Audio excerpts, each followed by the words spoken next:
कि जंगल महल की गलियों से एक आवाज आया है, जंगल महल की गलियों से एक आवाज आया है, उठो नौजवानों फिर से इनकलाब आया।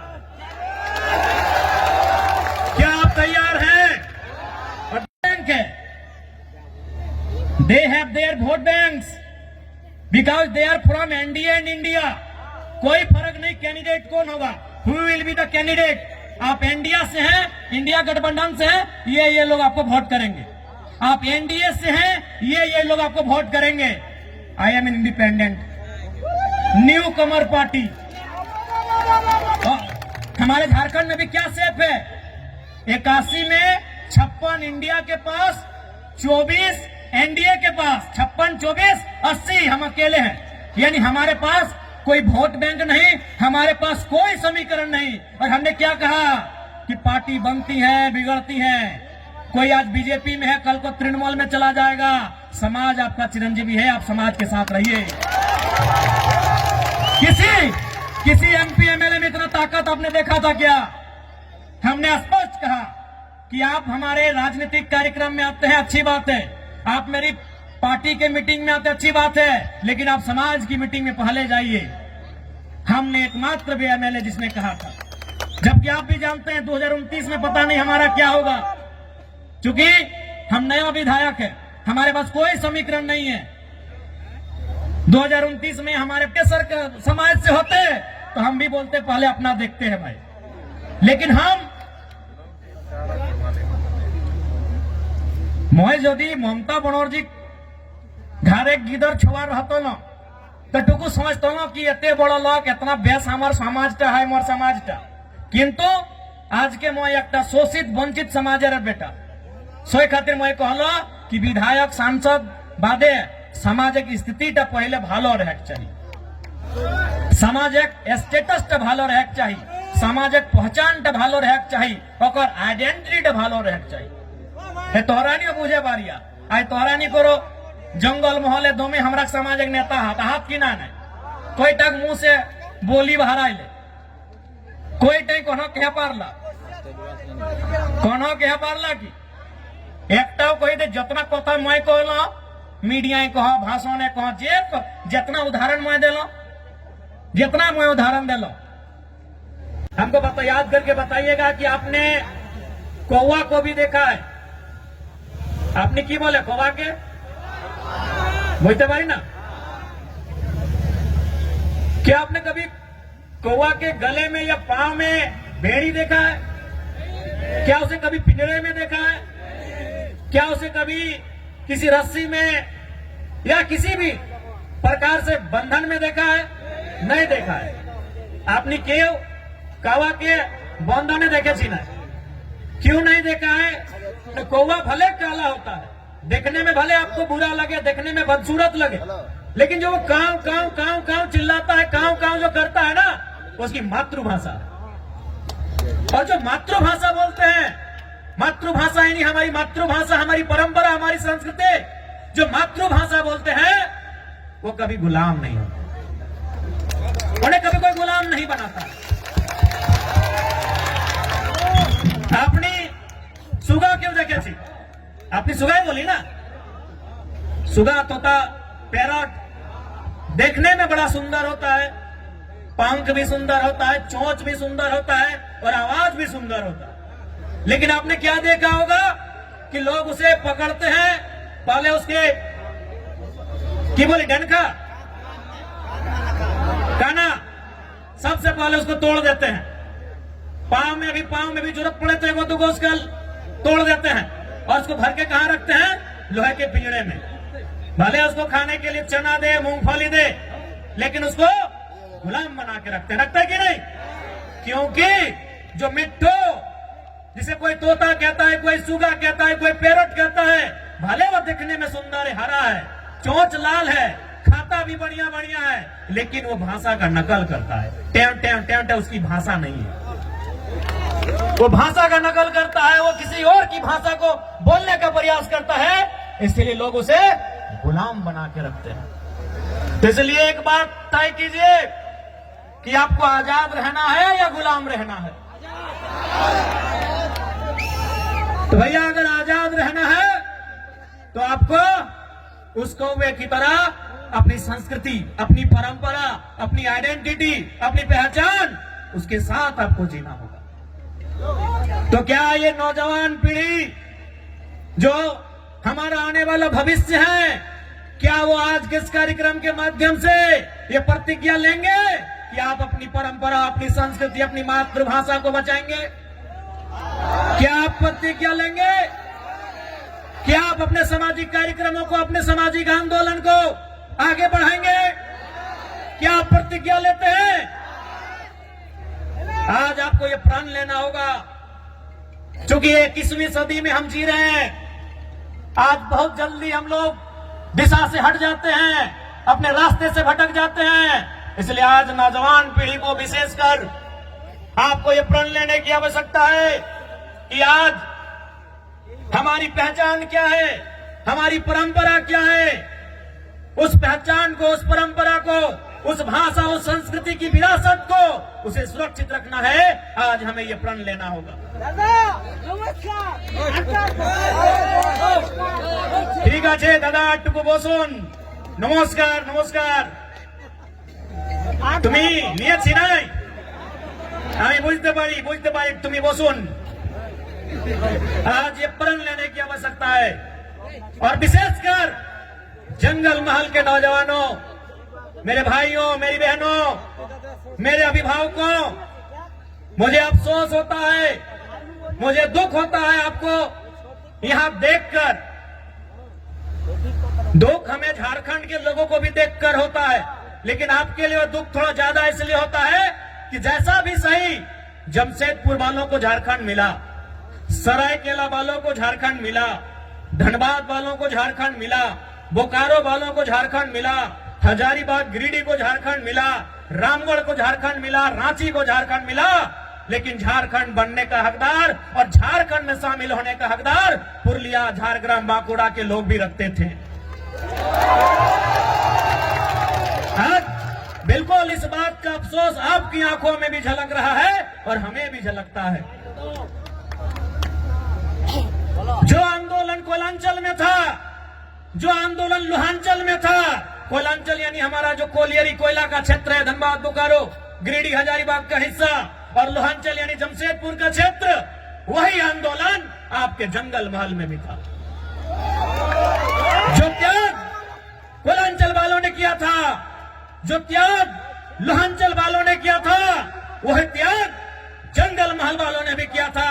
लेकिन आज कोयलांचल वालों को, लोहांचल वालों को कहने के लिए झारखंड मिला, हालांकि अधिकार वहां भी उनको नहीं है। आज भी वहां उनको मजदूरी के लिए तरसना पड़ता है। उनकी जमीनों में कोयला, उनकी जमीनों में अभ्रक, उनकी जमीनों में लोहा, उनकी जमीनों में लगभग 80 प्रकार के मिनरल्स पाए गए हैं, लेकिन आज उन्हें नौकरी के लिए तरसना पड़ता है। लेकिन हाँ, उनके पास कहने के लिए है, हमारे काछे ए शब्द আছে कि हमरा झारखंड, हमरा पवाली झारखंड, लेकिन आपके पास वह भी कहने को नहीं है कि हमारे पूर्वजों ने, हमारे बाप दादा ने जो आंदोलन किया था, जो संघर्ष किया था, उसके बदले आप उस झारखंड का हिस्सा नहीं बन पाए। तो कहीं ना कहीं इसमें भी साजिश है, साजिश है, बहुत बड़ी साजिश है। तो इसलिए नई पीढ़ी को यह प्रण लेना होगा कि हमारे पूर्वजों ने आंदोलन को जहां लाकर छोड़ा है, वो विरासत जो हमें देकर गए हैं, उस विरासत को यहां से फिर से हमें लेकर जाना होगा। क्या आप तैयार हैं? कि जंगल महल की गलियों से एक आवाज आया है, जंगल महल की गलियों से एक आवाज आया है, उठो नौजवानों, फिर से इनकलाब आया। क्या आप तैयार हैं? और देखिए नौजवानों, मेरे भाइयों, हम जिस रास्ते में चलने जा रहे हैं, जो कार्य हम करने जा रहे हैं, मानते हैं आसान नहीं है। एक काज तो सरल नहीं আছে, किंतु असंभव भी नहीं है। मानते हैं वो काम आसान नहीं है, वो काम सरल नहीं है, लेकिन वो असंभव भी नहीं है। आज हमारे समाज का जो मांग है शेड्यूल ट्राइब इंक्लूजन का, आज ये लड़ाई भी आज ये मांग भी परसों नहीं दशकों पुरानी है। इसलिए एक बात हमेशा याद रखिए, आज चाहे सामाजिक आंदोलन हो या किसी प्रकार का आंदोलन हो, जो लोग अगुवाई कर रहे हैं, जो लोग लड़ रहे हैं, शायद वो कल नहीं होंगे। आज हम लोग भी कल नहीं होंगे, लेकिन आपका समाज, हमारा ये बृहद समाज जो हजारों लाखों साल पुरानी परंपरा और संस्कृति से परिपूर्ण है, वो समाज रहेगा।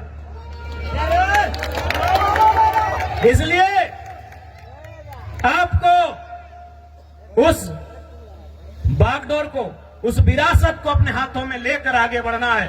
मैं आप सभी से कहना चाहूंगा, और आज जब भी आप किसी आंदोलन के लिए जाते हैं, जब आप संघर्ष का रास्ता चुनते हैं, आपको त्याग करना पड़ता है। बिना त्याग का आपको मंजिल नहीं मिलेगा। आज आपको त्याग करना होगा।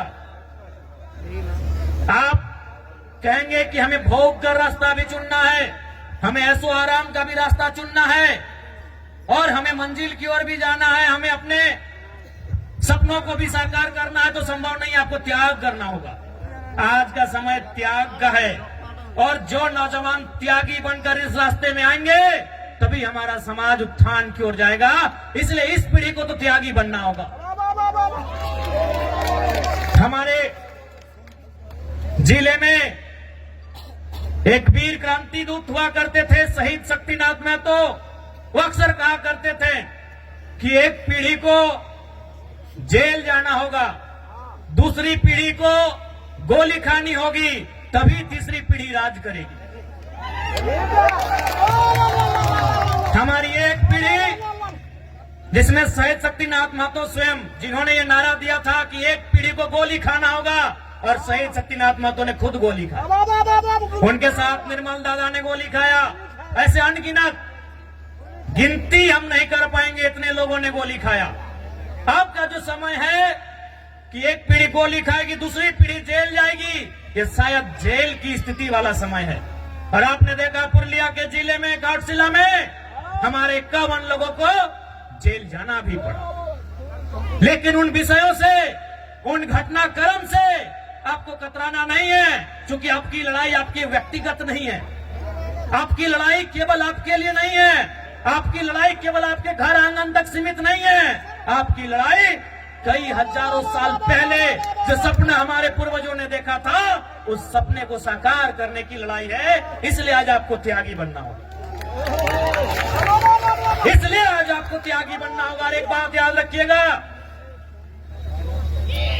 जो संघर्ष को चुनते हैं वही सफलता के करीब जाते हैं। आज का समय संघर्षों का समय है मेरे भाइयों। जो भी पर्व हम लोग मनाते हैं, उसका एक संदेश होता है। हमारे जो तो पर्व आछे, जो तो त्योहार आछे, ওদের ভিতর একটা মেসেজ আছে, সন্দেশ আছে কি আর মানে কি, এই কাজটা আমাদের পূর্বজ কি জন্য করেছে, এই কাজটা কেনে, এই বরদ খুঁটা কেনে, এই কাড়া খুঁটা কেনে, এই টুসু কেনে, এই করম কেনে, জিতিয়া পরব কেনে, এই কোনো না কোনো ওদের ভিতরে একটা মেসেজ আছে। তো বরদ খুঁটার মানে কি সবাই জানি कि আমরা चासा लोग माने की न, सावन महीना का जो समय होता है हम वो खेती बाड़ी करते हैं, धान लगाते हैं, हार जोतते हैं। इधर भी वही टाइम होता है ना। अब मार्च में नहीं ना करते हैं, मैं 2-4 खेत देखे थे हमारी तरफ। यानी हम सावन महीना, जिसे हम लोग अंग्रेजी के कैलेंडर में जुलाई अगस्त के आसपास कहेंगे, यानी उस समय हम क्या करते हैं, हल चलाते हैं और खेत में धान लगाते हैं, और मूल हमारा संबंध धान से।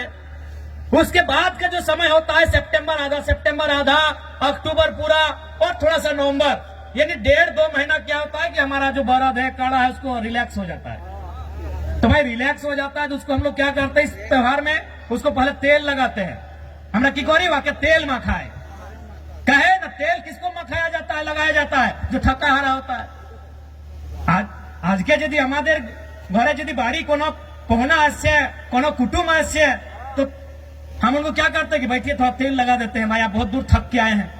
तो तेल किसको लगाया जाता है, जो थका होता है, तो हमारा जो बरद है, कड़ा है, ये सावन महीना में इसको जोतते जोतते नारते नारते ये थोड़ा थका है। अब इसको तेल लगा के बोल रहे भाई थोड़ा सा तुम अब तंदुरुस्त हो जाओ, तुम थोड़ा सा फिट फाट हो जाओ। कहे ना फिर अब आ रहा है कार्तिक और अगन का महीना कि धान काटना है और फिर तुमको गाड़ा गाड़ी में लोड करके घर पहुंचाना है।